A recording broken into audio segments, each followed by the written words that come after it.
Appreciate that. Terry Jungles is here, Total Lawn Care. Good to see you. Hey, you too. Busy summer so far? Yeah, it's been a good summer. Okay, I've been paying close attention to the forecast, and I appreciated the rain we had the other day. We're still way behind on that, but that's probably not the only issue. A lot of homeowners think, well, my grass isn't green, I just need watering. Yeah. There's a way more happening there than that. Right? Yeah. Well, so we have cool season grasses. So they just naturally want to go dormant this time of year. They do great in the spring, great in the fall. And then we see some drying out spots. We get fungus problems. There's some bizarre weeds like nutsedge that come up in the summer. So those are all things we're on the lookout for now, now. And some of these things, they kind of thrive in these drier conditions, right? Yeah. Because as our grass wants to shut down, all these weeds are growing pretty proactively.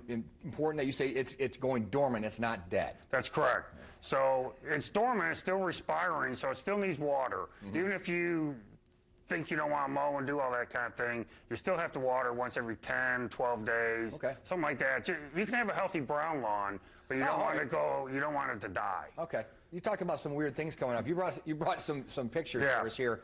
So is this an example of our cooler type grasses? So this is a turf type tall fescue grass right here. This is actually my front yard. I planted this a couple of years ago. Yeah, but I got some other stuff. I'm like an experiment in my yard. But this is a drought tolerant grass. I mowed about 4 inches. A lot of people are going to these grasses. It's a turf type tall fescue, so that's a nice grass. So how would you move your lawn towards that? Would you do a slip seed? You can't. You got to just kill it and start over. Okay. All right. Good to know. Good to know. All right. What do we have next? So this is the other side of my lawn. Okay. Of my experiment. Now you're making me feel better. But this is a ryegrass part of the lawn, and this is we had about 17 days of no rain, and I did not do any watering. Okay. So you can start getting brown spots, and you get some diseases, and it loses its color. And I mow this at 4 inches as well. Okay. So my neighbors probably hate me, but I burn my lawn and I kill spots and I try different. It's a laboratory for you. It is a laboratory for me. So, but this is your typical old ryegrass lawn, and so those kind of lawns. If you don't want to do some things, you can renovate them and then get into turf type tall fescues, which are really nice grass. Okay. What do we have here? So this is. There's a little white cottony thing right in the middle. Yeah. Okay. And that's mycelium. That's a fungus. That's called dollar spot. We see that in the summers a lot. It's turns the lawns brown. They have little dollar spot type things on the blades. But a lot of people mistake that for like a spider web or cob web type thing. You see it in the morning with the dews. And it's all over the blades in the morning. When you see that, you got active dollar spot, and they sell stuff at the hardware stores or whatever to control that. Okay. But that's a typical disease that we have in the summers here. This is something we're seeing more of. It's called nutsedge. Wait, you were wearing a hat. You do have a summer hat. Yeah, I shouldn't be a photographer.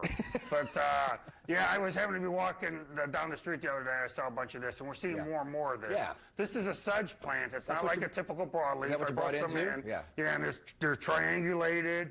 They spread a bunch of different ways. They grow faster and they're lime green, so you see them in your lawn. Yeah, they're real distinct. A lot of times it's in one little area, maybe the size of a kitchen table or something, and you can buy some. Ortho makes a product to spray on them, but one of these plants will produce 200 or 300 more plants next year, so it's good to try to get rid of them. You don't take care of it now, it's going to be a bigger issue.